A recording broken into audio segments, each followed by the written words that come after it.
먼저 이렇게 한국정보산업연합회에서 EV 플랫폼 테크 세미나에 개최하는데 저를 초대해 주셔서 너무 감사드리고요. 어, 제가 하는 연구를 소개에 앞서서 오늘 어떤 얘기를 하려고 하냐면요. 배터리는 저렇게 우리 본 세미나 제목처럼 플랫폼으로 만들잖아요. 그래서 전기차는 플랫폼을 만들잖아요. 근데 거기에 배터리하고 같이 들어가는 게 BMS고, BMS에서 여러 상태 추정 알고리즘들을 개발을 해서 배터리를 관리하는데, 그 중에 사실은 온도 관리도 들어가 있습니다. 근데 배터리가 전력 에너지 밀도가 점점 증가해서 EV9 같은 경우는 거의 100kWh까지 갔잖아요. 그렇기 때문에 온도 관리를 별도로 해야 돼가지고요. 배터리 터멀 매니지먼트 시스템에서 BTMS라고 부르는데요. 오늘 얘기는 그 BTMS, 전기차 배터리 열관리 시스템, 현재의 뭐 우리나라 차라든가 테슬라라든가 이런 차에 많이 들어가 있는 기술, 그 앞으로 그 전기차에서 가장 지금 배터리에서 문제가 되는 게 화재고, 조금 더 정확하게 말씀드리면 열폭주잖아요. 열폭주. 한번 발생하면 1000도 이상 올라가는.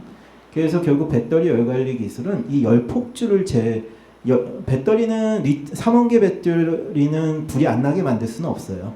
그러니까 불이 났을 때 열폭주까지 갔을 때 승차자한테 피해를 덜 주는 식으로 BTMS가 개발되고 있는데요. 그 미래 기술까지 포함해서 말씀드리도록 하겠습니다.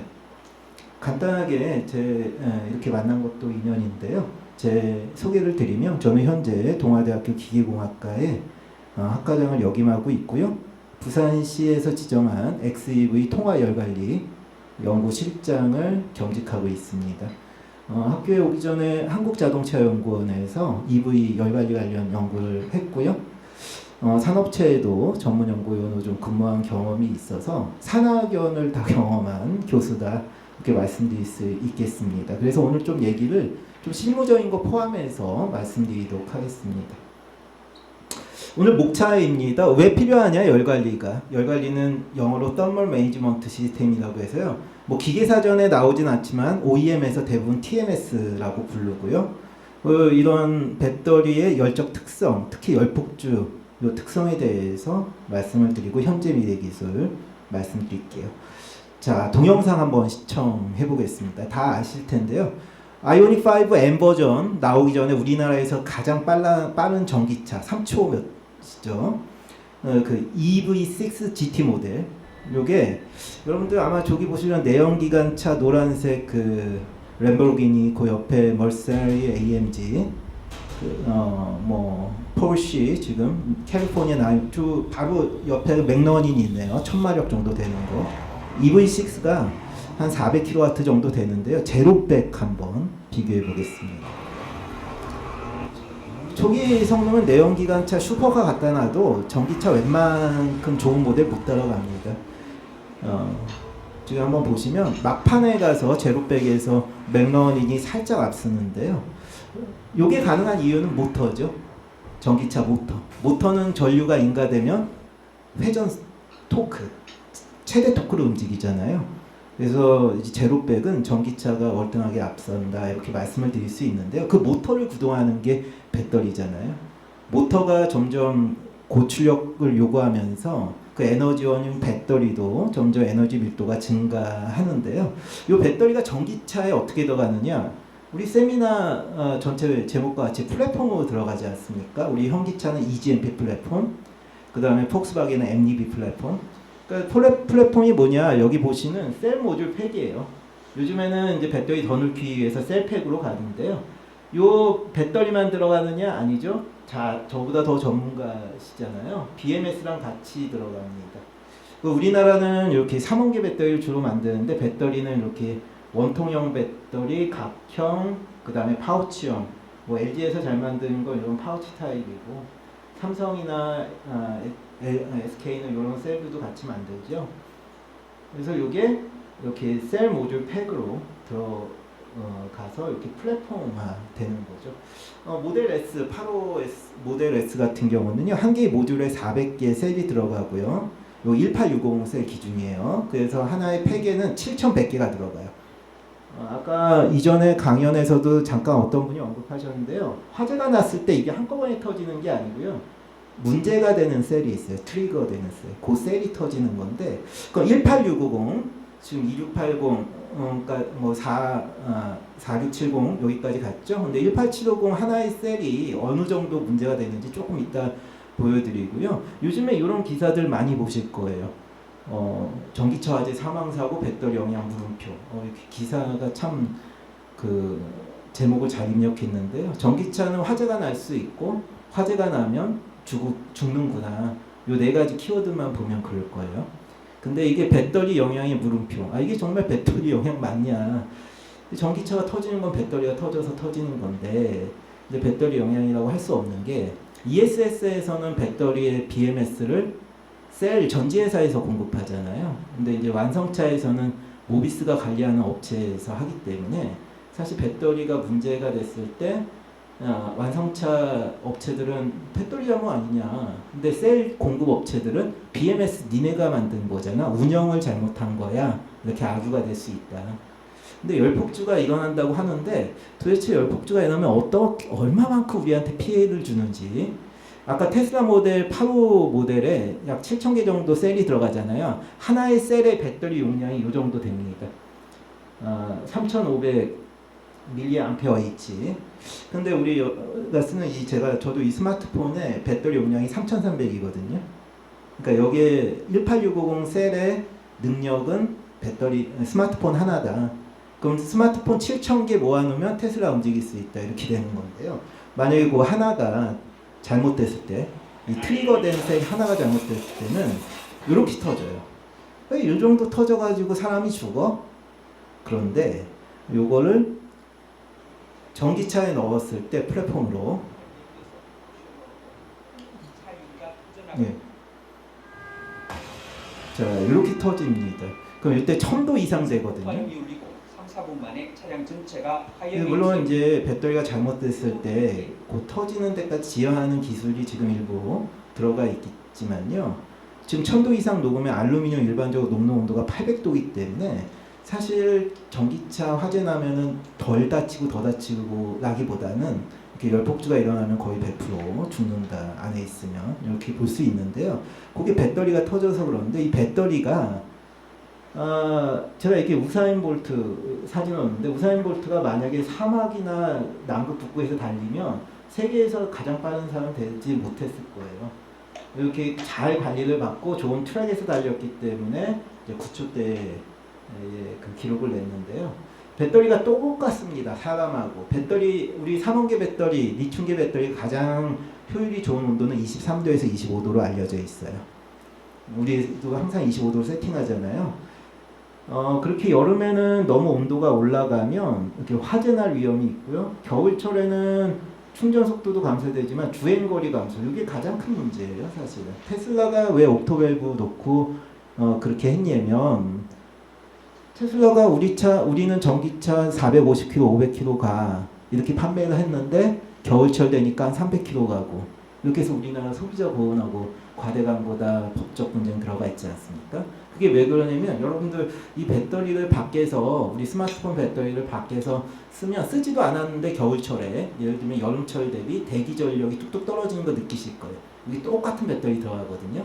대신 고분자 전해질이 들어가고요. 우리 삼원계 배터리는 액체 전해질이 들어가는 건데 이런 문제, 특히 겨울철 주행거리 감소 문제 이게 이렇게 심각합니다. 여기 보시면 아이오닉 5나 BMW i4나 겨울철 영하 7도예요. 이건 환경부에서 실험한 데이터고요. 이렇게 영하 7도에서 실험하는 해서 이렇게 공제하는 곳은 우리나라에서 환경부가 유일합니다. 그래서 전기차 살 때는 환경부 공지를 꼭 확인하고 사시면 좋을 것 같은데요. 폭스바겐 ID4는 400km 가는데 영하 7도 되면 288km 가죠. 그래서 이제 이 겨울철 주행거리 감소 이거 문제도 극복을 해야 되고요. 그 옆에 보시면 리튬이온 배터리가 일반적으로 가장 효율적으로 작동하는 구간이 여기에요. 5도에서 35도. 그래서 완성차 업체에서 BTMS 열 관리는 배터리 기준으로는 5도에서 35도로 해주고요. BTMS의 목적은 요거 하나, 또 하나는 배터리는 양극재, 음극재 들어가잖아요. 그래서 걔가 전기화학 반응할 때 양극재에서 제일 온도가 높고요. 음극재나 바디가 온도가 낮아요. 근데 그 온도 델타 T가 5도 이상 또는 10도 이상 올라가게 되면 배터리가 낼 수 있는 용량의 90%, 뭐 80% 이렇게밖에 못 내거든요.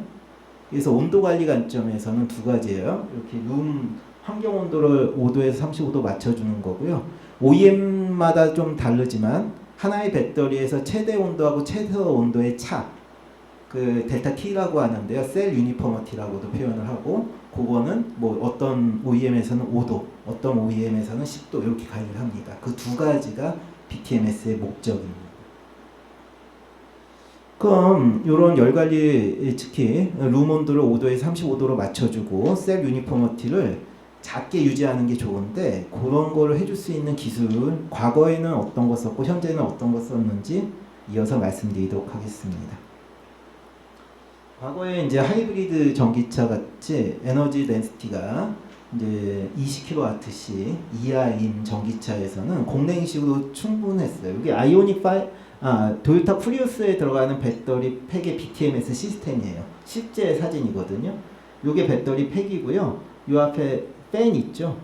팬에서 블로우 팬에서 찬 공기를 갖고 와서 배터리를 냉각한 이에, 배터리는 충전 방전할 때 90% 이상 발열 반응을 하거든요. 그래서 열을 이렇게 제거를 합니다. 그래서 이렇게 공랭식을 많이 썼어요. 초창기 전기차에는. 그러면 찬 공기 어디서 갖고 와요? 궁금해하시죠, 당연히. 별도의 시스템이 있거나 마일드 하이브리드 전기차 같은 경우는 승차 공간에 냉방키잖아요.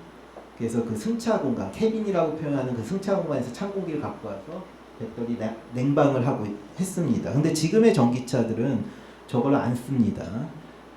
여기 보시는 바와 같이 순행식 시스템을 써요. 순행식, 리튬계 배터리는 2족 1주기 원소잖아요. 알카리계 금속이에요. 자연적으로 가만히 놔두면 불안하고요. 이렇게 불안해서 자꾸 열도 내고 폭발하려는 성질이 있어요.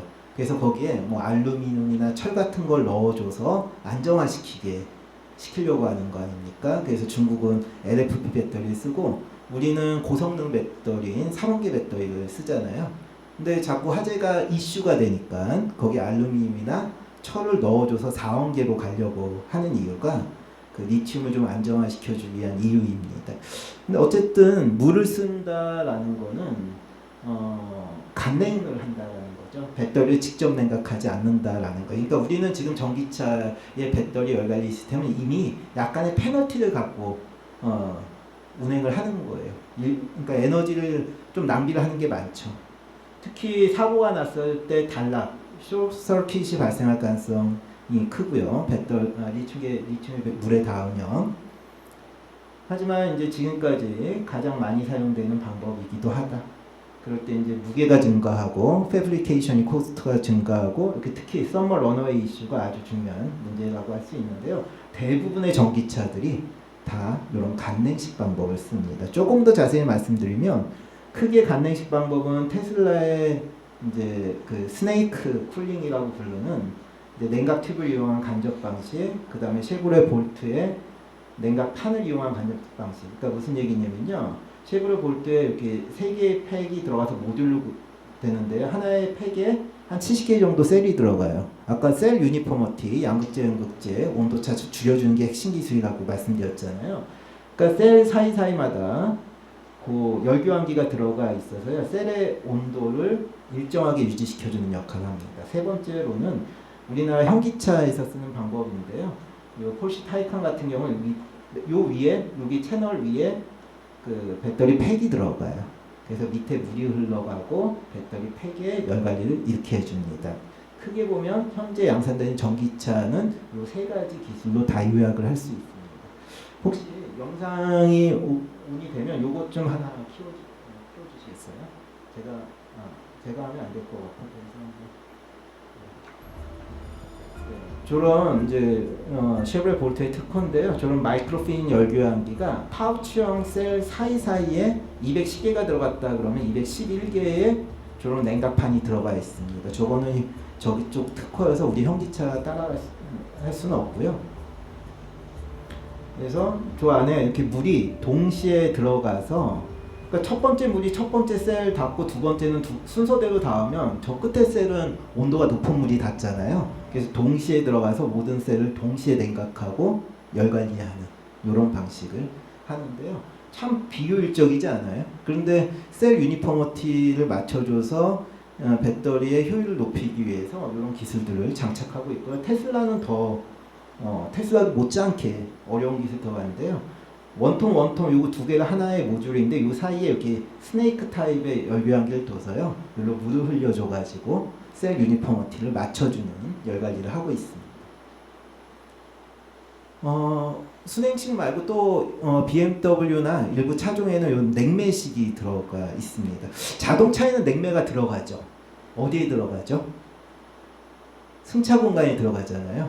그러니까 이런 냉매는 에어컨에 들어가잖아요.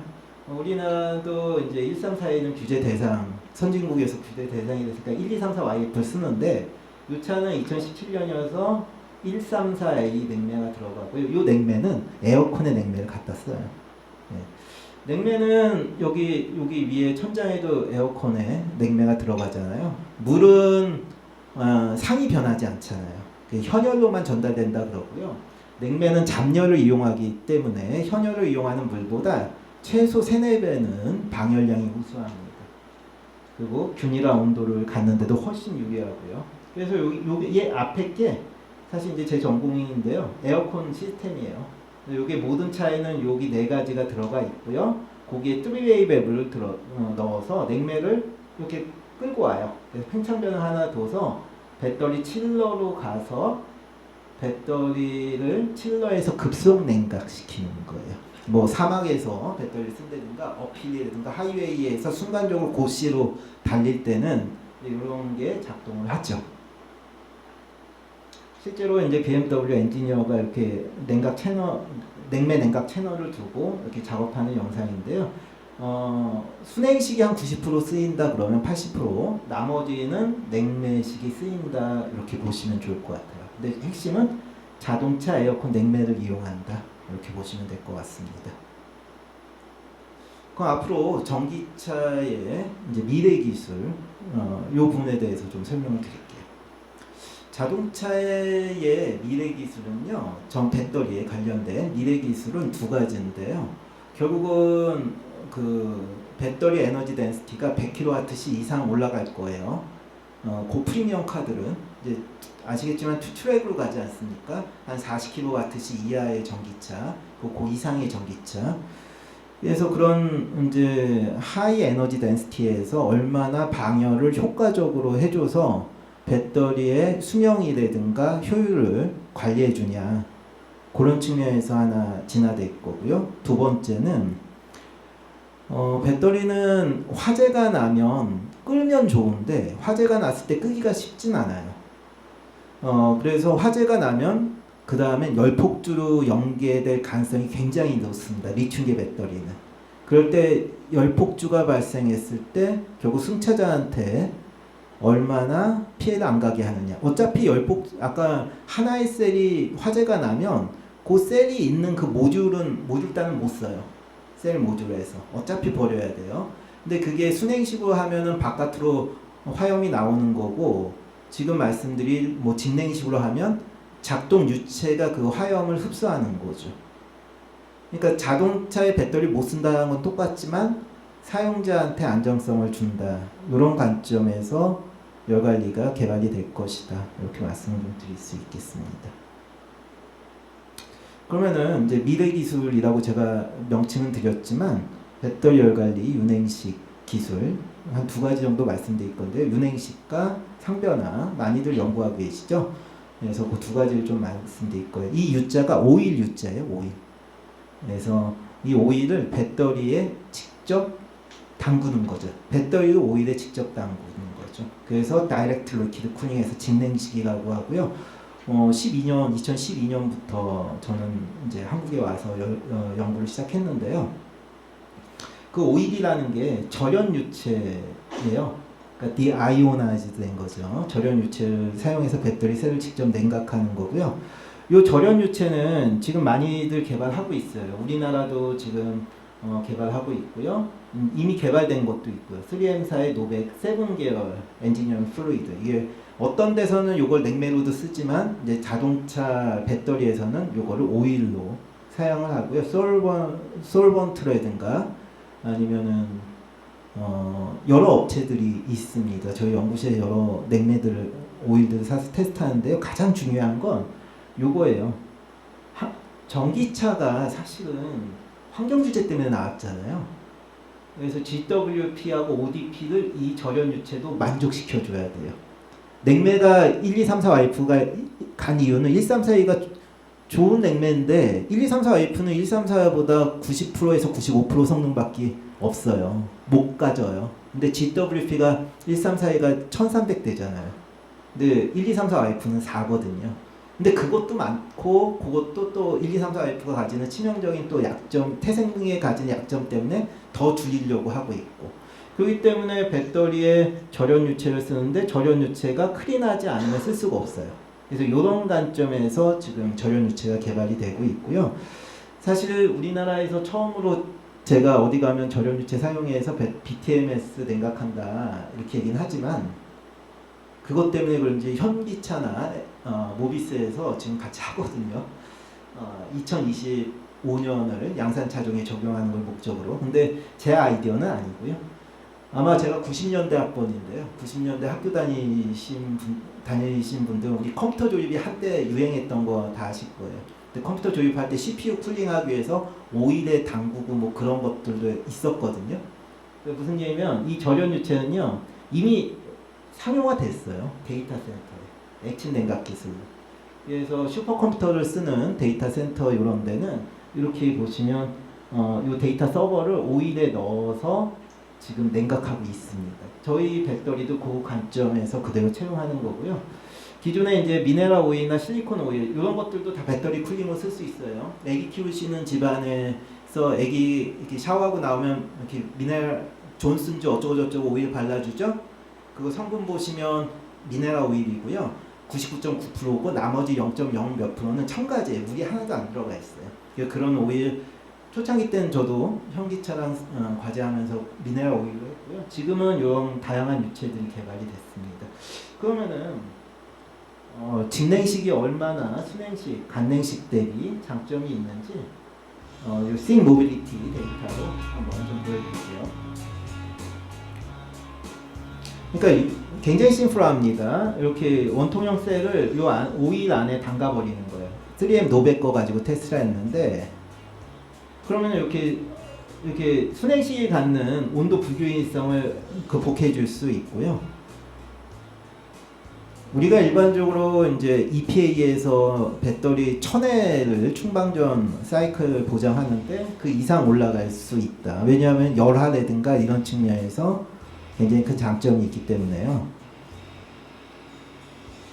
그래서 이런 그리고 특히 요 fire suppression, 그 fire propagation이라고 하는 지금 하나의 셀이 문제인데 얘는 다 순행식은 다 전파가 되고 얘 같은 경우 그 셀만 타고 없어지잖아요. 왜 화재가 났을 때 지식 소화를 일반적으로 불을 끌 때는 산소 차단하면 꺼집니다. 근데 배터리는 산소 차단하면 안 꺼지죠. 왜? 그 양극재에서 분해할 때 억시전이 나오잖아요. 그러니까 걔가 다 탈 때까지 배터리는 기다려줄 수밖에 없어요. 물이나 이런 거에 담가서 냉각시키면서 지식해가지고 불 끌 때까지 기다려줄 수밖에 없는데 그게 보통 12시간 이상 돼요. 시스템으로 ESS에서 불타면 거기에 이제 지식소화제 뿌리면 한 24시간 안에 또 재발화되는 경우도 있어요. 그건 뭐냐면 그 소화약제를 다 뿌렸는데 불이 꺼진 것처럼 보여. 연기도 안 나. 그런데 그 안에 있던 그 화학물질이 남아 있었던 거죠. 억시전이. 예. 그래서 재발화, 특히 전기차에서 화재에서 이 재발화가 중요한 이슈입니다. 좀 옆에.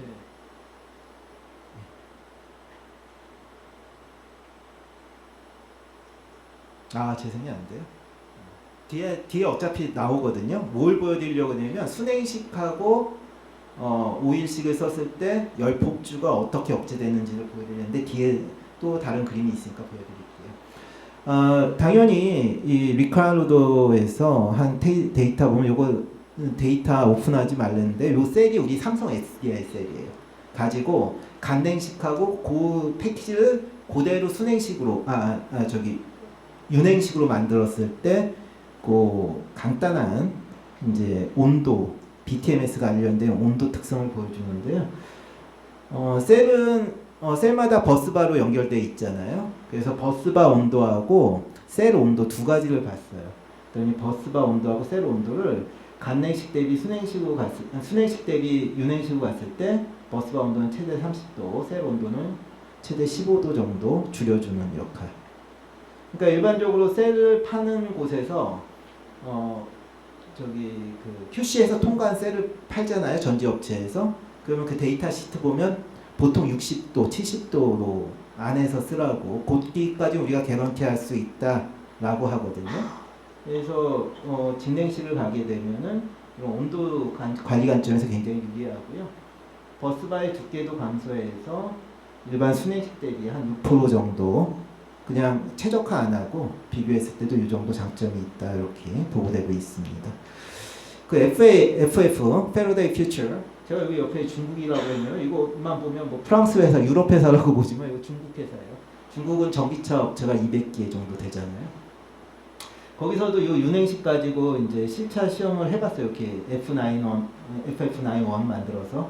근데 여기서 보면 이제 기존에 이제 오일을 넣으면 당연히 이런 장점이 있는데 어차피 배터리 팩이 들어갈 때 이제 엔진이나 미션의 미미처럼 배터리도 미미가 들어가야 되거든요. 그러니까 감쇄하는 러버가. 근데 이 배터리 안에 오일을 넣으면 그 자연스러운 감쇄 효과까지 있다 이런 게 보고되고 있고요. 결론적으로 제가 말씀드리는 거는 이게 제가 주장하는 신기술이 아니고요. 멜로니 스피드테일이라든가 뭐 리막 이런 경주용 차들에는 이미 적용이 돼 있어요. 왜냐하면 전기차 경주용 차 왜냐하면 레이서를 한 명 육성하는데 굉장히 많은 돈이 들어간대요. 그래서 사고가 났을 때 사람이 다치면 안 되니까 이제 배터리가 폭발할 수 있으니까 배터리에 이미 오일 냉각식이 적용돼 있습니다. 완전 상용차에 적용할 때까지는 이제 짧게는 한 2, 3년, 길게는 5년 이렇게. 왜냐하면 완성차 업체가 들어왔거든요. 그리고 산업부가제로 이제 중소형 이제 보급형 전기차에는 저희가 지금 작년부터 깡통형 셀 가지고 2024년 양산을 목표로 하고 있거든요. 그래서 어떤 형태로든 곧 조만간 상용화 될 거다 이렇게 말씀을 드릴 수 있겠습니다. 그래서 직냉식하고 순행식, 기존 방식에는 순행식이고요. 이제 직냉식은 오일식이라고 보시면 되고 열폭주 전파 실험 하는데요. 아시겠지만 열폭주는 세 가지 현상 때문에 나타나요. 기계적 남용, 열적 남용, 정기적 남용. 그러니까 배터리를 정기적으로 너무 오버차징하고 오버볼티지 하면은 이제 덴드라이트 현상 때문에 이제 이제 분리막이 찢어져서 문제가 되고. 근데 기계적이라는 거는 이제 목 같은 거 아니면 충격. 그러니까 전기차 같은 경우 여기 저보다 더 전문가시겠지만 중고차 살 때 굉장히 조심스러운 게 뭐냐면 사고가 났는데 우리가 보험 처리한 사고는 알 수 있어요.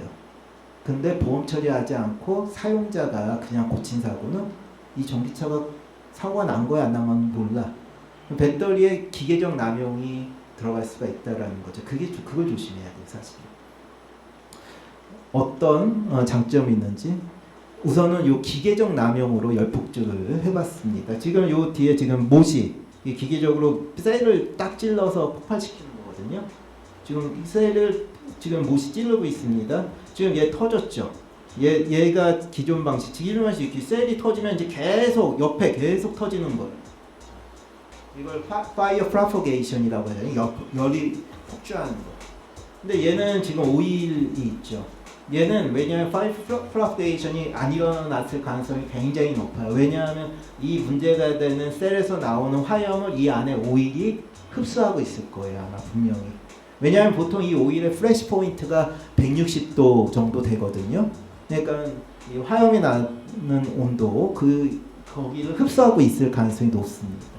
얘는 지금 제가 이걸 편집해서 이렇게 몇십 초로 보여드렸죠. 이거 실제 영상은 풀 영상을 보면 6시간 이상 이렇게 계속 화제가 나고 있습니다. 네. 그래서 이제 상변화인데요. 상변 두 번째 미래 기술은 상변화고요. PCM 고체하고 액체를 혼용하는 거죠. 요거의 특징은 뭐냐면 기존의 순행식이 가지는 단점이 하나 있어요. 아까 말씀드렸듯이 셀 유니포머티를 못 만족시켜줘. 그래서 그걸 만족시켜주기 위해서 상변화 물질을 요 안에 넣어주는 거예요. 근데 이거 설계하기 되게 어려워요. 해석도 어렵고. 저희 연구실에서도 요 비정상 partial differential equation을 푸는 걸 어렵게 풀었고요. 여기서는 이제 문제는 뭐냐면 상변화 물질은 냉각 물질이 아니거든요.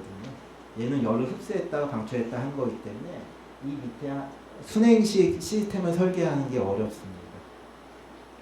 지금까지 말씀드린 걸 요약해드리면 이제 직냉은 냉각 성능하고 안전 측면에서 높기 때문에 순행이 가지는 그 안전상의 문제를 극복해 줄 수 있는 아주 좋은 캔디데이트라고 본인은 생각하고 있습니다.